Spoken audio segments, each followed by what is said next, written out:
तो भाई लोग, ईथन हंट वापस आ चुका है लगातार 7वीं बार हमें अपने ब्रेथ टेकिंग सबसे यूनिक और डेंजरस एक्शन से पागल करने। हमेशा की तरह मूवी की स्टोरी में वो एक दुनिया को बचाने वाला स्टेक ऐड किया गया है, जहां हम पिछले पार्ट से मिलिट्री और गवर्नमेंट की सीक्रेटिव इंफॉर्मेशन, न्यूक्लियर बॉम्ब्स और वर्ल्ड वॉर जैसे कॉन्सेप्ट्स को भी हम इस फ्रेंचाइजी में देख चुके हैं। इस बार कहानी को एक फ्रेश फ्लेवर देने के लिए आर्टिफिशियल इंटेलिजेंस से कॉन्सेप्ट को ऐड किया गया है, जो कि करंट सिचुएशंस और नैरेटिव जो भी अभी दुनिया में चल रहा है एआई से रिलेटेड, उसके हिसाब से काफी रेलेवेंट लगता है। मूवी में जहां एक एआई इतना ज्यादा एडवांस्ड हो चुका है कि उसके पास खुद सोचने और समझने की शक्ति है, जिसे द एंटिटी नाम दिया गया है, यानी कि ये एआई वास्तविकता में जिंदा है, रियलिटी में एग्जिस्ट करता है। इसके पास खुद की कॉन्शियसनेस है, साथ ही दुनिया भर के इंटरनेट और गवर्नमेंट की इंफॉर्मेशन का सोर्स तो इसके पास है ही, लेकिन आम लोग और उनके जीवन के भी हर राज इसे पता है। ये ओमनी प्रेजेंट भी है, हर टाइम पर हर जगह प्रेजेंट है, बट इसे देखा नहीं जा सकता और ना ही पकड़ा जा सकता है। और तो और ये फॉरएवर इवॉल्विंग है, यानी कि हमेशा सीखता रहता है। आपके डिसीजंस और एक्शंस सब इसने ऑलरेडी प्रेडिक्ट किए हुए हैं, और ऐसे अनडिफीटेबल एआई से मुकाबला है अपने ईथन हंट और उसकी आईएमएफ टीम का। सबसे पहले जो मूवी का बेस्ट पार्ट है यानी कि उसका एक्शन, उसकी बात की जाए तो मूवी में 3 या 4 टाइप के एक्शन सीक्वेंसेस हैं। सबसे पहले लंबी लंबी कार चेजेस, देन है हैंड टू हैंड कॉम्बैट जिसमें गन्स और नाइफ्स का भी यूज किया गया है, फिर है पूरा एरियल एक्शन जिसमें टॉम क्रूज ने वो बाइक वाइक को दाई है, और लास्ट में एक अच्छा खासा ट्रेन वाला एक्शन सीक्वेंस जिसमें ट्रेन पे चढ़ के लड़ाई हुई है, ट्रेन के अंदर और बाहर लड़ाई हुई है, ट्रेन पे लटक लटक के भी लड़ाई हुई है, और हर एक एक्शन सीक्वेंस एकदम सीमलेस है। मिशन इम्पॉसिबल सीरीज का एक्शन ना जॉन विक जैसे वन टेक होता है और ना ही एक्सट्रैक्शन जैसी टेक्निकलिटीज और कैमरा वर्क होता है इसमें, लेकिन फिर भी मिशन इम्पॉसिबल का एक्शन अपने आप में सबसे यूनिक और सबसे डेंजरस माना जाता है, क्योंकि इनकी खासियत इनका हैंड टू हैंड कॉम्बैट नहीं बल्कि स्टंट्स हैं। चाहे बात हो ट्रेन से लटक के हेलीकॉप्टर में बैठे विलन से लड़ने की, लिटरली बुर्ज खलीफा पर चढ़ने की, अंडर वाटर जाकर ऑलमोस्ट मरने की, या फिर स्काई डाइव करते हुए मिड एयर में बिजली के झटके खाने की, ये सारे स्टंट्स ही मिशन इम्पॉसिबल फ्रेंचाइजी को दुनिया की किसी भी दूसरी एक्शन फ्रेंचाइजी से अलग बनाती है। और mission impossible dead reckoning part 1 में भी ऐसे ही स्टंट वाले एक्शन सीक्वेंसेस थिएटर में आपको मजा देते हैं। प्लस एक्शन सीक्वेंसेस को सबसे खास बनाता है मूवी की कांस्टेंट रेस अगेंस्ट टाइम वाली फीलिंग, जो कि रीजन है मूवी में बेमिसाल थ्रिल और एडवेंचर की। मिशन इम्पॉसिबल मूवीज की खास बात यह है कि उन्होंने हमें समय की कीमत के बारे में समझाया है। रेस अगेंस्ट टाइम वाला कॉन्सेप्ट कई सारी एक्शन मूवीज में यूज किया गया है, इवन कई सारी थ्रिलर्स में भी, जब हीरोइन मरने वाली हो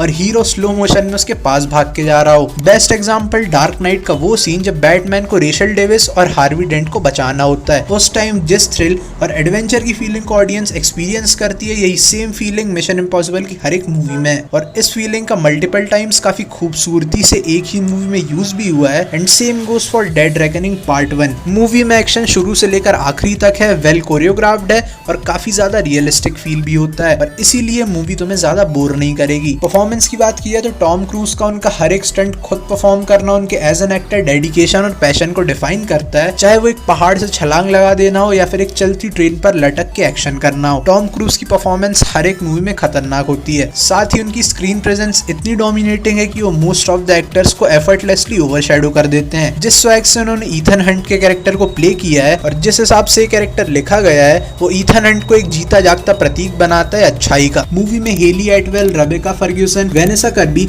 और पॉम क्लेमेंटीफ ने भी शानदार काम किया है। हेली एटवेल और पॉम क्लेमेंटीफ एक नया एडिशन थे मिशन इम्पॉसिबल यूनिवर्स में, बट फिर भी उनके कैरेक्टर्स की तगड़ी राइटिंग और दोनों ही एक्ट्रेसेस की शानदार परफॉर्मेंस ने उनके एडिशन को जस्टिफाई किया। जहां पॉम क्लेमेंटीफ की कैरेक्टर पेरिस एकदम बैडएस डोमिनेटिंग वॉरियर है, जो कि परफेक्ट रिप्रेजेंटेशन एक फीमेल रूथलेस असैसिन की, वहीं हेली एटवेल की कैरेक्टर ग्रेस काफी ग्राउंडेड और टोन डाउन कैरेक्टर है, जो कि अपने आसपास से खतरनाक स्पाई और असैसिन्स निंजास से अलग थोड़ी कम टेक्निकल और फ्लॉड भी है, और इसीलिए दोनों कैरेक्टर्स को बैलेंस किया गया है। जहां इमोशनली ग्रेस ज्यादा वाइब्रेंट फील होती है, बट एक्शन वाइज पेरिस ने फोड़ा है। देन जो हमारी ओजी फीमेल्स हैं, Rebecca Ferguson as Ilsa Faust और वेनेसा कर्बी एज अलाना, दोनों ने काफी इंपॉर्टेंट रोल्स प्ले किए हैं मूवी में। जहां अलाना हमेशा की तरह एक थोड़ी cold bad as dominating female थी, वहीं एल्सा फॉस्ट थोड़ी कंफर्टिंग और वार्म साइड पर थी। मूवी की राइटिंग हर एक पर्टिकुलर कैरेक्टर के साथ जस्टिस करती है और most of the time consistent ही है, कुछ जगहों को छोड़कर। नए कैरेक्टर्स जैसे कि हेली एटवेल की ग्रेस और पॉम क्लेमेंटीफ की पेरिस और ईसाई मोरालेस के गैब्रियल को काफी स्मूथली मूवी के प्लॉट में ऐड किया गया है, और पुराने कैरेक्टर्स जैसे कि बेंजी और लूथर को भी काफी अच्छे से लिखा गया है। राइटिंग से रिलेटेड कुछ फ्लॉज के बारे में बात करूं तो जैसा कि मैंने पहले कहा कि मूवी का विलन बेसिकली एक एआई है, तो उसे पूरी मूवी में टाइम पर टीज किया गया है, बट कभी भी हमें उसके ट्रू पोटेंशियल के बारे में दिखाया नहीं गया, यानी कि फीट्स एक्सप्लेन किए गए हैं बट दिखाए नहीं गए। प्लस पर्सनली एआई वाले एंगल को इन्होंने स्टोरी में काफी ज्यादा लेयर्ड वे में प्रेजेंट करने की कोशिश की है, यानी कि मूवी में एक टाइम पर हर एक चीज एआई से रिलेटेड ही होने लगती है, लेकिन ये चेंज इतना रैपिडली होता है कि ज्यादा सेंस नहीं बनाता। इसी के साथ ईसाई मोरेलेस का जो कैरेक्टर गैब्रियल है उसे लेकर भी मूवी के एंड तक ज्यादा चीजें क्लियर नहीं की गई हैं और डेड रेकनिंग पार्ट 2 के लिए काफी कुछ बचा लिया गया है, जिस वजह से अगर देखा जाए तो मूवी की लेंथ थोड़ी लंबी है। देन जो मेन स्टोरी के प्रोग्रेस करने वाले सीन है जहाँ पर कोई एक्शन नहीं हो रहा, एकदम सीरियस बातें चल रही है सिद्धांतों की, दुनिया को बचाने की, वो वाले सारे पार्ट्स काफी रिपीटेटिव हैं, हर मिशन इम्पॉसिबल मूवी में होते हैं और इसीलिए शायद तुम उससे बोर हो जाओ। फर्स्ट हाफ की पेसिंग काफी बढ़िया है शुरुआत से ही, बट इंटरवल तक मूवी स्ट्रेच लगती है, बल्कि इंटरवल के बाद भी मूवी काफी बोर करती है और असली मजा लास्ट के एक्शन से ही शुरू होता है। मूवी में काफी अच्छी कॉमेडी है, मतलब पर्टिकुलरली एक भी जोक्स नहीं है, बट इंटेलिजेंट कॉमेडी है ज्यादातर, जो कि पिछले पार्ट्स हैं उनके रेफरेंसेस को लेकर, और कुछ सिचुएशनल कॉमेडी है जो कि एक्शन के साथ प्रेजेंट करने पर काफी बढ़िया इंपैक्ट डालती है थिएटर में। मिशन इम्पॉसिबल का वो सिग्नेचर थीम म्यूजिक हर एक एक्शन सीक्वेंस में फिट बैठता है। कम शब्दों में पॉजिटिव्स हैं एक्शन, एक्टिंग, परफॉर्मेंसेस और कैरेक्टर्स की जो राइटिंग है वो, और फिर नेगेटिव्स हैं इनकंसिस्टेंट स्क्रीन प्ले और पेसिंग। बाकी हर एक मिशन इम्पॉसिबल मूवी सेम ही कॉन्सेप्ट पर बेस्ड होती है, कुछ फ्रेश नहीं करते, तो ये भी एक फ्लॉ ही है। एट लास्ट थिएटर या ओटीटी की बात की जाए तो यार ट्राई करना कि ये थिएटर में ही देखो, क्योंकि मूवी का एक्शन ही इसका बेस्ट पार्ट है, जिसका असली फील बड़ी स्क्रीन पर ही आएगा। इसके अलावा OMG 2 के आई टीजर और जवान के प्रीव्यू पर भी मैंने बात की है, तो उसे भी जरूर देखना। वीडियो पसंद आई हो तो उसे लाइक कर देना, चैनल पर नए आए हो तो सब्सक्राइब कर देना